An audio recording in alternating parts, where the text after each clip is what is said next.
evening and welcome to the 100 Days of Shakespeare event.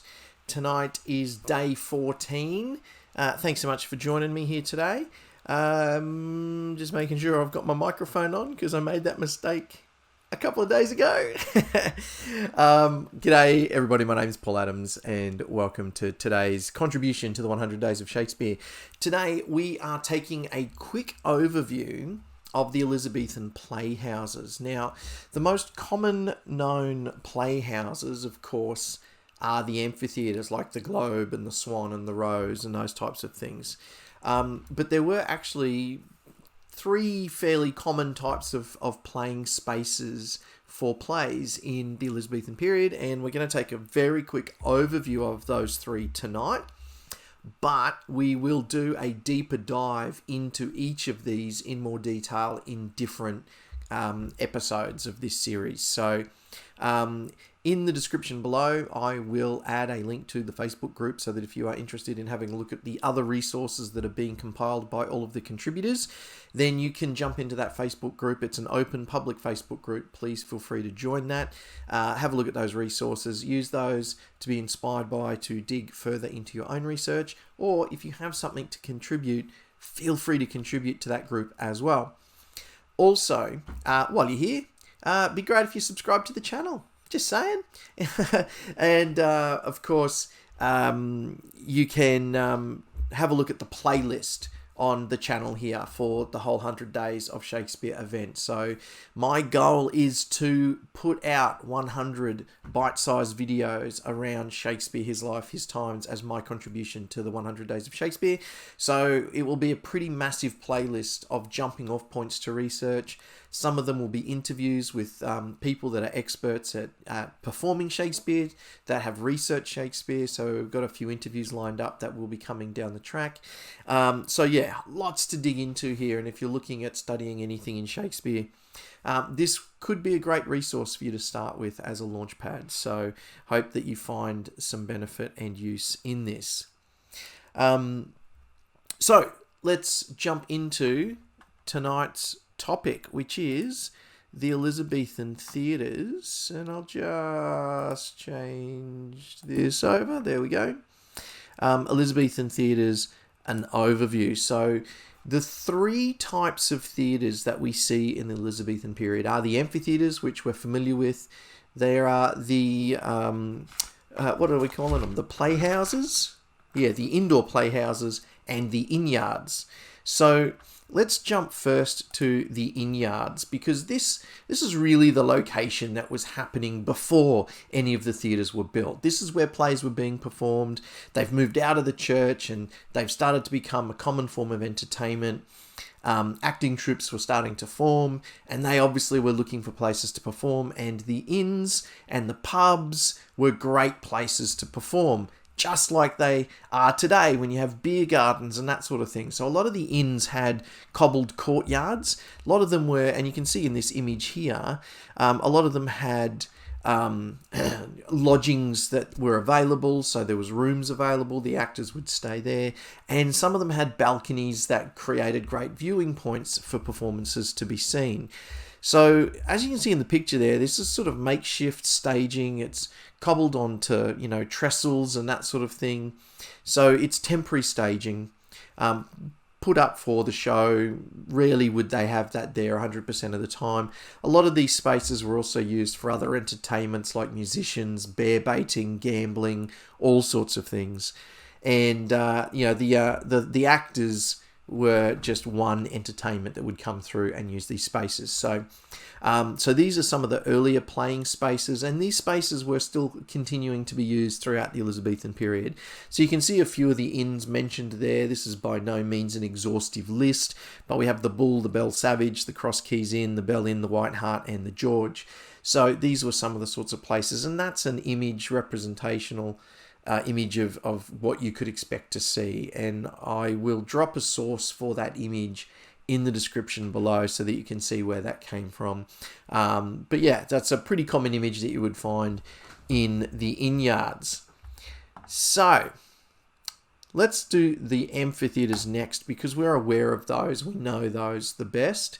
So these are things like Burbage's Original Theatre, the Newington Butts, Curtain Row, Swan, Fortune, the Boar's Head, the Globe, all of those big theatres that we know and love.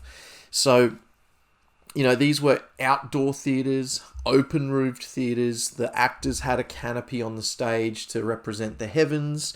There was a raised stage, often about 5 foot high, so it was really able to get you above the groundlings. So we know that around here, all of the cheap seats, which weren't really seats, it was standing room only in the groundlings around this front section.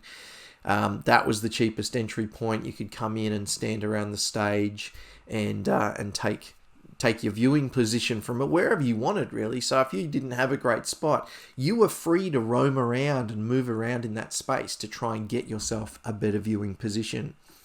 So then if you paid a little bit more money, you could move into the lower galleries, possibly in some of the upper galleries on this front side.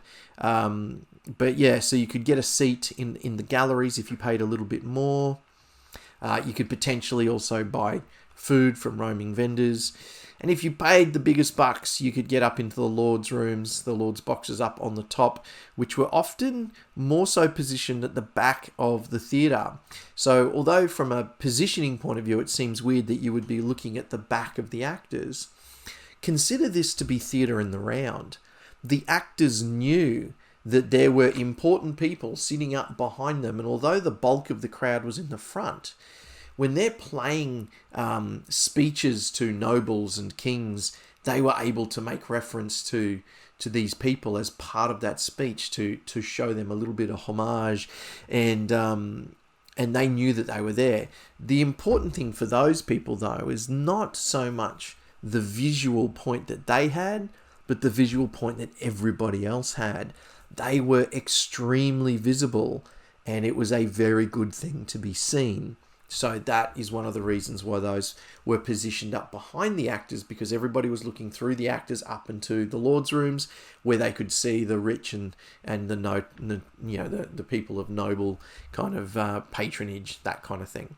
So, we know quite a bit about the shape of these, sort of, the globes and, 14-sided theatre and, sort of almost a circle. Obviously, the downside to these is it's open to the weather. So if it rains and you're a groundling, you're getting wet. Sometimes if you're an actor, you're getting wet. Probably not running so much or so well in the wintertime, that kind of thing. The way that they were designed, they were really intimate spaces. So the second globe that was built, not the one that's currently built in England now, but the one so the original globe was built and burnt down, and then they rebuilt the globe. And the second globe, there's actually measurements for it, and it was 80 foot in diameter. So, it's quite an intimate space when you consider that. And they could pack up to 3,000 people into these sort of theatres. So huge amount of people all kind of crammed in there. So amazing spaces, incredibly designed, very, very cleverly designed from a structural point of view to be able to get you in and still feel close enough to the action. You go into some of the big theatres of today with the acoustics they've got, they're amazing. But if you're in the balconies, you feel like you are a long way away. These theatres, you feel like you can almost reach out and touch the actors on the stage. It just has that intimate feel about it. So incredible design, love them. So that's the amphitheatres that we know and that we love. But the third one, which I've actually found a lot of people aren't really aware of, is the indoor playhouses. So these were often staged in great buildings that had great halls, and they were literally called great halls. And so these theatres would be kind of built within these great halls. Now, not all of them were permanent theatres. There were some. I think the Salisbury Court was a permanent theatre. I may be wrong. I'll go back and check my notes and dig into that a bit deeper when we do the episode on the indoor playhouses. But you can see there a list of the types of halls that were used, the theatres that were there, the playhouses. So these obviously were closed to the elements, and so you could get into these and have a much better time at winter. So these were a much better space, indoor space. I'm not saying better than the amphitheaters, better in regards to being close to the elements. And so what you tend to find with these is that we're a little bit more exclusive. So, the groundling type people couldn't get into these types of theatres. These were more attuned to the nobility and the upper class. So a little bit more elite. But these are also the sort of location where you would see the boy players performing their plays. So the young boys, and there's a lot of young players groups that were formed and were performing, and they were quite welcomed. Whereas the actors, the adult actors, and the theatre houses were pushed out of the city limits because they were just creating havoc.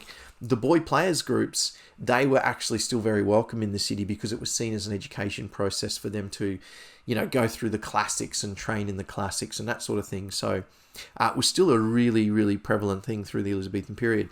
And we will do a whole set of, a whole episode one night just on the boy players groups. I'm actually going to do a small series within the 100 days on the different entertainment groups. So the adult players, Lord Chamberlain's men, became the King's men, the Queen's men, all of those sorts of things. And the boy players. And I'll do a separate one just on the boy players because, again, find a lot of people are not aware of them and the work that they did. So this was the indoor playhouses, and this was the third of the three kind of main performance spaces. And these had a capacity up to about 500 in some of the larger ones. So much smaller capacity, much more elite, and obviously a lot easier to attend in the winter and the bad weather. So there you go. Really quick overview of the three main theatres tonight. I'll just double check my notes to make sure I hadn't missed anything. That's pretty much it. That's it. So yeah, bit of an overview there. Hope that gives you a little bit of inspiration to go and dig a little bit deeper into something that maybe you didn't know about. Yeah, so thanks for tuning in. If you got something out of this video, give it a like. That would be amazing. Hit the subscribe button, hang around, see a few more videos, learn a little bit more, and check out some of the other stuff we've got on the channel. There'll be some other videos pop up, I think, on that side when I'm done. I encourage you to have a look at some other videos around, either within the 100 days of Shakespeare, or just check out some of the other content we have on the channel. We look at some sort of how-tos behind the scenes of the work that we create, and also producing entertainment just for a laugh, really. So I encourage you to check out some of that as well. Thanks so much for hanging around. I'll see you tomorrow.